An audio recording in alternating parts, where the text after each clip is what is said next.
Ce lundi 28 août, vers 2 heures du matin, l'agence spatiale japonaise, la JAXA, devrait lancer non pas une, mais deux missions assez fascinantes. D'un côté, on a le télescope spatial à rayons X, XRISM, qui doit entre autres étudier les grandes structures de l'univers, et de l'autre, on a l'atterrisseur lunaire SLIM, qui devrait être le premier atterrissage du Japon sur notre satellite. À cette occasion, je vous propose de dédier cette dose d'espace à ces deux missions qui, sans être de premier plan, risquent bien de s'avérer assez fascinantes à suivre et de revenir sur leurs objectifs et leur histoire. Mais avant de commencer, comme d'habitude, je tenais à vous inviter à vous abonner si vous ne l'êtes pas encore, ainsi qu'à liker, commenter et partager cet épisode.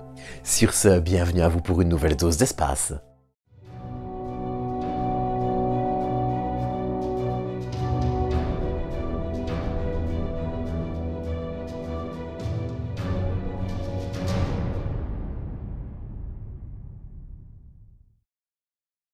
Pour commencer cet épisode, je vous propose d'attaquer avec la partie peut-être la moins impressionnante à première vue, à savoir le télescope spatial XRISM, acronyme de X-Ray Imaging and Spectroscopy Mission.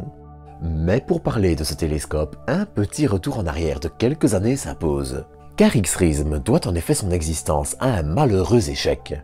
En effet, le 17 février 2016, l'agence spatiale japonaise, la JAXA, lance le télescope spatial Astro H, aussi baptisé Hitomi.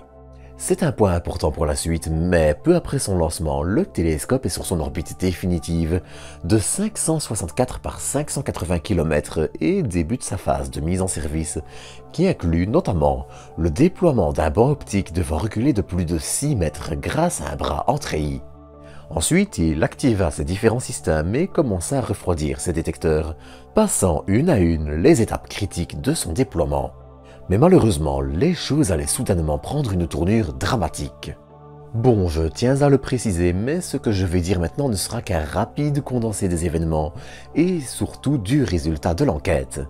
Le 25 mars, vers 19 h, le système censé détecter le mouvement du télescope et son orientation détecte une rotation de plus de 25 degrés par heure, ce qui, sans être désastreux, est suffisamment grave pour être compensé. Le télescope va alors faire appel à ses roues de réaction, des sortes de gyroscopes, lui permettant de s'orienter sans utiliser de gaz comme on en trouve sur Hubble pour compenser cette rotation.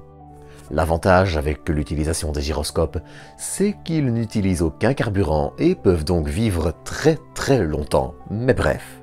Le problème, c'est que cette rotation de 21,7 degrés par heure n'existe tout simplement pas.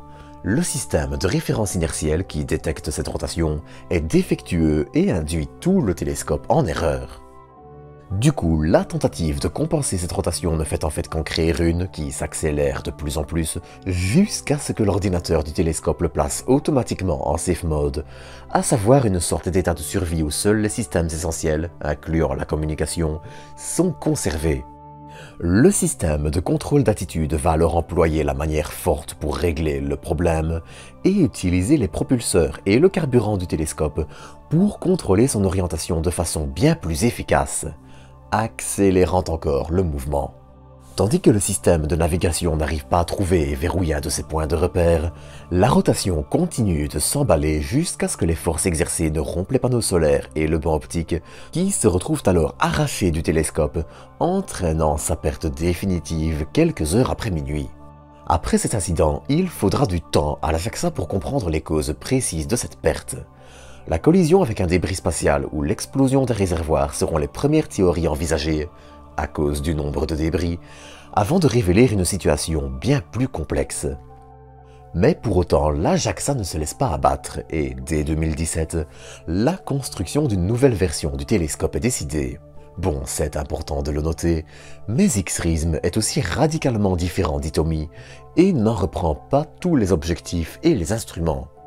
C'est pour être exact, un projet qui est né de ses cendres, qui s'en inspire et en reprend certains éléments.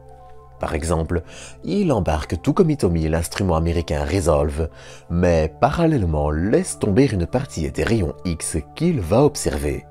Si Hitomi devait en effet observer les rayons X dits mous, donc à basse énergie, et durs à plus haute énergie, XRISM les laisse totalement tomber. Ils sont en effet observés par la mission américaine Nustar, lancée en 2012 et qui n'était pas prise en compte lors du développement d'Hitomi. Cela permet simplement d'éviter de faire doublon. Mais bref, à travers ces observations en rayon X, X-Rism devrait servir à plusieurs domaines différents. Déjà, il devrait aider à comprendre comment les grandes structures de l'univers se sont formées. Je vous épargne les détails, mais la façon dont certains grands amas de galaxies réussissent à rester cohérents sur plus de 10 milliards d'années est encore parfois mal comprise de nos jours. Si on regarde la structure de ces amas, il y a en effet une sorte de balance entre la pression des plasmas chauds et la gravité, alors que ces plasmas devraient se refroidir et c'est un des points qu'X-Rism devra observer. Car c'est en partie cette balance qui permet aux amas de rester cohérents, et elle ne devrait tout simplement pas exister sur le si long terme. X-Rism devra aussi, avec une qualité d'observation jamais atteinte en rayon X, précisons-le aussi d'ailleurs, nous aider à comprendre comment les éléments les plus lourds des supernovas se répartissent dans l'univers, et enfin la structure du plasma autour des naines blanches, étoiles à neutrons et des trous noirs. En résumé, même si X-Rism n'est pas le télescope spatial le plus mis en avant, il mérite vraiment qu'on suive ses résultats avec intérêt, tant pour comprendre les supernovas que les trous noirs et amas de galaxies. Mais en parallèle, la JAXA lance aussi une mission un peu plus modeste et qui vise un peu moins les confins de l'univers. L'atterrisseur lunaire SLIM. SLIM, pour Smart Lander for Investigating Moon, est un petit atterrisseur de seulement 700 kg et qui n'embarque qu'un seul instrument, une caméra multispectrale qui aidera à identifier des roches provenant du manteau lunaire, ce qui peut aider à mieux comprendre la formation de la Lune.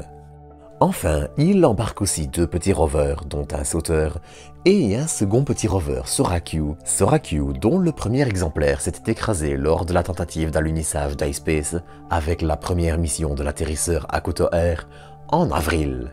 Si tout va bien, il devra atteindre le sol de notre satellite d'ici 4 à 6 mois, et d'ailleurs se retourner au dernier moment de son atterrissage pour se poser sur son ventre. Mais bref, avant toute chose, SLIM est aussi un démonstrateur pour de bien plus grandes ambitions. En visant une précision d'atterrissage à moins de 100 mètres de sa cible, il devrait permettre, à l'avenir, d'envisager des atterrissages dans des régions où le sol lunaire est chaotique, là où, en général, on préfère des terrains plats pour éviter les incidents. Ces régions regorgent en effet souvent d'endroits intéressants à étudier et observer, qui sont hélas parfois hors de portée pour le moment. Notez toutefois que, comme il s'agit d'un essai, il visera la région de la mer des Nectars qui est elle-même relativement peu accidentée. Couplé avec les ambitions japonaises d'accélérer son exploration de notre satellite et les plans de retour d'échantillons, SLIM peut s'avérer une pierre angulaire du programme lunaire du pays. Mais en parallèle, l'agence spatiale japonaise n'en est pas à son coup d'essai.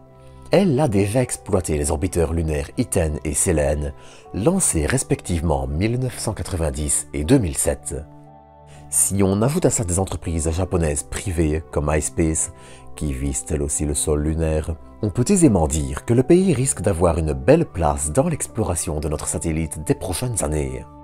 Enfin, s'il est toujours difficile de mener à bien ce genre de mission, l'expertise de l'agence spatiale japonaise entre les missions de retour d'échantillons d'astéroïdes Hayabusa 1 et 2 et l'orbiteur vénusien Akatsuki, on peut aussi dire sans prendre trop de risques que le pays a toutes ses chances de devenir le 5e à se poser sur la Lune. Mais ce ne sont que des suppositions et pour vraiment le savoir, il faudra attendre les résultats. Résultats dont on reparlera sur la chaîne, donc abonnez-vous pour ne rien manquer. Allez, prenez soin de vous, prenez soin des autres, et à bientôt pour de nouvelles doses d'espace.